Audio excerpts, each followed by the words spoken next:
আমাদের দুর্বলতা সেটাই আমি জানতে চাচ্ছি।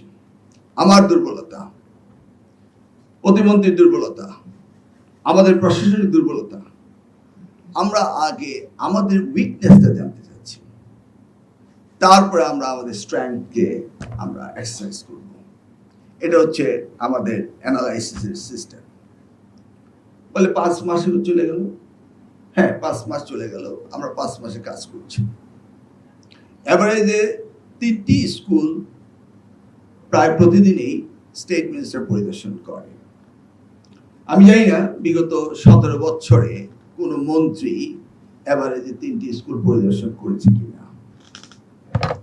আমাদের মন্ত্রণালয়ে 180 ডেজ প্রোগ্রাম চলছে, এগুলি নিয়ে আমরা অত্যন্ত ব্যস্ত।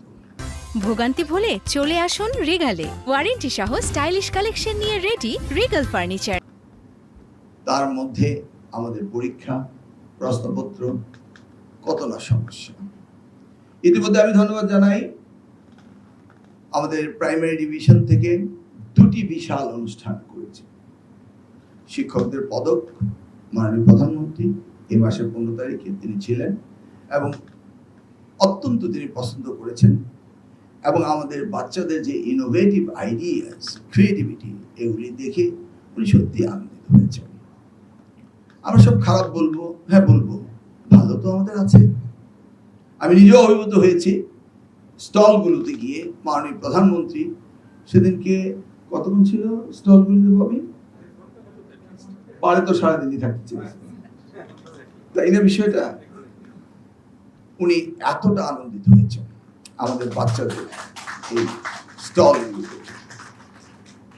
তারপরে তো শেষে অনুষ্ঠানে গিয়ে উনি সারাটা অনুষ্ঠান উপভোগ করলেন এবং শুধু উনি ভাবছেন কিভাবে আমাদের এই শিক্ষা ব্যবস্থার পরিবর্তন আনা যায়। এবং উনি দেখছেন, সাথে সাথে ডানে বামে আমাদের সাথে কথা বলছেন, এটা করা উচিত, এটা করা উচিত, এটা করা উচিত। একটি প্রাইম মিনিস্টার প্রত্যেকটা জিনিসকে এইভাবে খুঁটিয়ে দেখেন এবং মন্তব্য করেন এবং ডিরেকশন দেন, আমি কিন্তু এবার প্রথমবার না। আমি এর আগেও রাষ্ট্র পরিচালনায় ছিলাম এবং এর আগেও আমি ছাত্র জীবনে শহীদ রাষ্ট্রপতি জিয়া রহমানের সময় আমি ছাত্র দলের কেন্দ্রীয় নেতা ছিলাম এবং অনেক সুযোগ এসেছিল ওনার সাথে বিভিন্ন জায়গায় যাওয়া, দেখা। সেই সময় আমি ফজলগলে 2বার নির্বাচিত ভিপি ছিলাম। I was quite adult and grown up that time. So I can compare শহীদ জিয়া, বেগম জিয়া, তারেক জিয়া। এইটাকে আমি যেভাবে দেখি, শহীদ জিয়া তার চেয়ে কোনো অংশেই বেগম খালেদা জিয়ার কন্ট্রিবিউশন কম ছিল না এবং তার চেয়ে কোনো অংশেই তারেক রহমান সাহেবের কন্ট্রিবিউশন কম হবে না এবং সেই পথেই উনি এগিয়ে যাচ্ছেন। এটা হচ্ছে আমাদের আশার শেষ প্রাণকণা জনাব তারেক রহমান। এই মন্ত্রণালয়ে আরেকটি সুন্দর সাকসেস স্টোরি হয়েছে, সেটি হচ্ছে 20শে জুন সারা বাংলাদেশে 22 লক্ষ শিক্ষার্থী ছেলে মেয়ে মিলে তারা ফুটবল প্রতিযোগিতা করেছিল। বাংলাদেশের প্রত্যেকটি উপজেলা থেকে এসে ফাইনাল ম্যাচ হয়েছিল আর্মি স্টেডিয়ামে। মাননীয় প্রধানমন্ত্রী এতটা এনজয় করেছিলেন, তিনি শেষকালে মাঠের মধ্যে চলে গিয়েছিলেন, গিয়ে খেলাটি উপভোগ করলেন এবং গ্যালারিতে গিয়ে আমাদের শিশুদের সাথে তিনি হাত মিলালেন, আলিঙ্গন করলেন। উনার হৃদয় থেকে উনার ভালোবাসা উচ্ছ্বসিত হয়েছিল। সেই দিন আমরা সচক্ষে দেখেছিলাম। সেই দিন তিনি মাঠে বলেছিলেন যে প্রাইম মিনিস্টার গোল্ড কাপ একটা প্রতিযোগিতা দেওয়া যাক।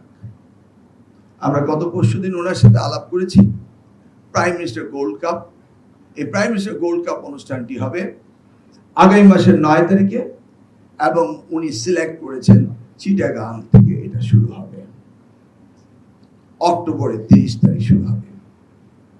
এবারে আমরা ওপেনিং সেরেমনিটা খুব গর্জিয়াসলি করব, লাইক ওয়ার্ল্ড কাপ যেদিন শুরু হয় সেভাবে। তার কারণটা কি জানেন? কারণ মাননীয় প্রধানমন্ত্রী উষ্মা প্রকাশ করেছিলেন 22 লক্ষ শিক্ষার্থী প্রতিটি অংশগ্রহণ করেছে, প্রত্যেকটি ইউনিয়ন থেকে, প্রত্যেকটি উপজেলা থেকে, প্রত্যেকটি জেলা থেকে, প্রত্যেকটি বিভাগীয় শহর থেকে ঢাকা শহর পর্যন্ত। আমরা কিন্তু মিডিয়া কাভারেজ সেদিন পাইনি। তিনি বললেন এত বড় প্রতিষ্ঠিত হলো, 22 লক্ষ গার্লস এন্ড বয়েজ, এটা মিডিয়াতে আসলো না কেন? তাই এবার আমরা চিন্তা করেছি আমরা শুরু থেকেই এটাকে খুব জোরদার করে গর্জিয়াসলি আমরা এই অনুষ্ঠানটি করব।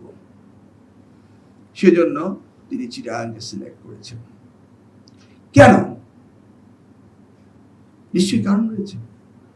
আমাদের সোসাইটি, আমাদের ইয়াং জেনারেশন তারা ড্রিল্ড হয়ে যাচ্ছে, লেখাপড়ার চেয়ে মোবাইল চলে যাচ্ছে, মাদক আসক্ত হয়ে যাচ্ছে। তাদেরকে আনন্দময় লেখাপড়া এবং খেলাধুলার মধ্য দিয়ে তাদেরকে ফিরিয়ে আনতে হবে, ট্র্যাকে আনতে হবে। সেই জন্য এটাকে সবচেয়ে বেশি গুরুত্ব দেওয়া হয়েছে। এমনকি ঢাকা থেকে সকল সাংবাদিকদেরকে আমরা চিটাগাংয়ে নিয়ে যাব, সেই কথাটিও তিনি বলেছেন যে সকলকে নিয়ে এই অনুষ্ঠানটি শুরু করতে হবে।